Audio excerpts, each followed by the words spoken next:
equals times equals, whatever. It's just a shorthand. If I remember right from one of my classes, I believe it's called overloading a function. Anyway, okay, we need to adjust the location of the ball according to its according to its velocity. So the ball's y value, since we're not worrying about x in this, we're just worrying about gravity. The ball's y is going to be equal plus equal velocity of y. Yeah. Okay. And now the ball should fall straight through the ground. Yep. Okay. That's good. It means it's working right. Now, as I was saying before, it's going to be kind of tricky to check and see if this is going to be going past the ground. So what we need to do is we need to have a condition check. This is the ball's y value right here, not down here. So we need to check and see if this plus the height of the ball is greater than that bottom number that we stored in earlier. So the way we do that is this. If statement. So if the ball's y value plus the ball's height is greater, there it is greater than the bottom, then we're going to do something. And the first thing we're going to do is we are just going, we need to make sure the collision works, so we'll worry about bouncing it later. If it's going to hit it, we need to keep the ball right here at the bottom. If we don't update its position here, it would actually go through the bottom of the stage. So what we need to do is the ball's y is going to be equal to the bottom value minus its height, the height of the ball. So what that is doing is saying if we're going to go, if this value is lower than here, we're going to update the position and say its y value is equal to this value right here minus its own height, which would then put it back up here. And therefore, when we do this, it just stops. And that's good. And now, we can actually bounce the ball. And so we need to change its velocity by its bounce factor. So this is where that times equal overload is going to come into effect. So the velocity of y times equals ball's bounce. And that should bounce it. There we go. So now we have an effectively bouncing ball. This song just screams me to be playing AC/DC as I do it. Let's give it a higher bounce. Wow. Can't believe I forgot that. Let's give it a higher bounce factor. Let's give it like 0.95. That'll really bounce.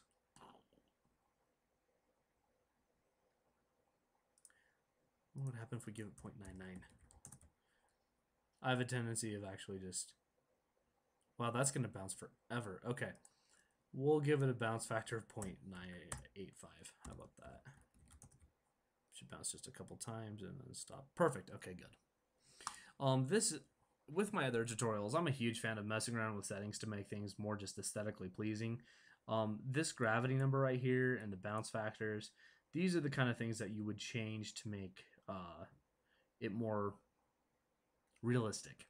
So, okay, now that we have one ball here, now we need to spawn multiple. And this is going to be a very interesting way we're going to do it. I'm going to show you what happened before when I was working on it and why it was not working correctly. So what we're going to do is we're going to create a function.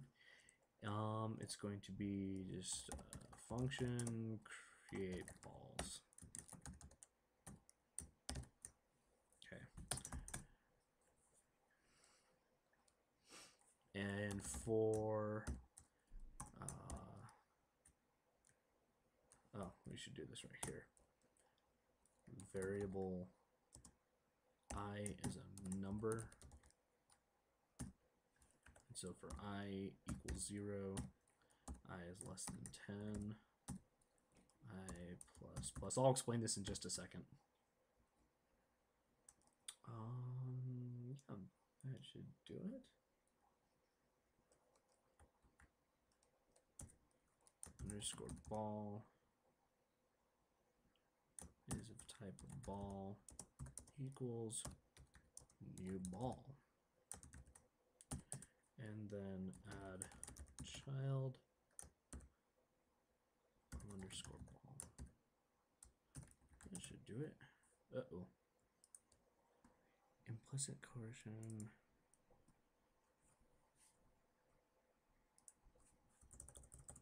Okay, fine. Oh, I never put that inside the curly brackets. Silly me.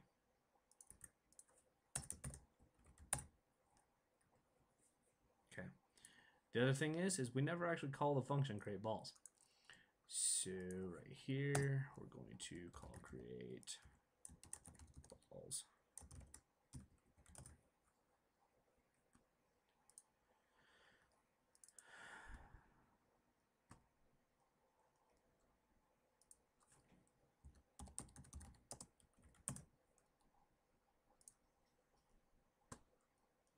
Okay, it hates me. It doesn't matter.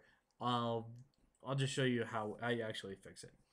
Anyway, what I was doing is I created a function to just create a bunch of balls, in which case it created multiple instances of this ball, but what had happened is only one ball was being gravitated. All the other balls sat up here on the top of the stage doing nothing, and only one was being gravitated. So we had to change it, and this is what we do. We are going to have to create another class. So we're going to go ahead and save this, and we're going to new class. And this class is going to be ball with gravity. So it's an ActionScript 3.0 class. And ball with gravity. Okay. And save that as ball with gravity. Okay, cool. So there's a few things that we're going to have to do. Number one, this class, back to that whole, I like the brackets being below the word, not on the same line, sorry. Okay, ball with gravity is going to be an extension of class ball. And so what's going to happen is all the different balls that are spawned, they're going to have this code to go with it. So we're going to have a few variables, and they're all going to be public variable, and a third public variable. Like I said, the reason I know these is because I worked with the code before and actually printed it off so this would go faster for you. So we're going to have gravity. It's going to be of type gravity. Whoops. Wow, I cannot type today. And then we're going to have velocity of y. In this instance, it's going to be a number. And then we're going to, actually no, I only needed 2. That's all I need. Okay. Now here in the constructor, we're going to be sending a few things into this. Double underscore x is going to be a number. And then we're going to have double underscore y is also going to be a number. We'll be passing parameters into these later, so you'll see how they're working. We're going to have, let's see.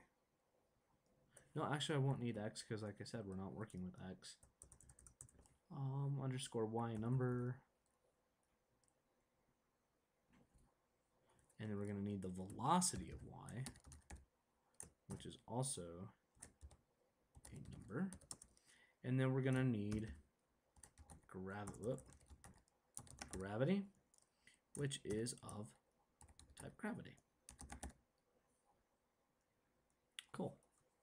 Okay, now here in the constructor code for this ball with gravity,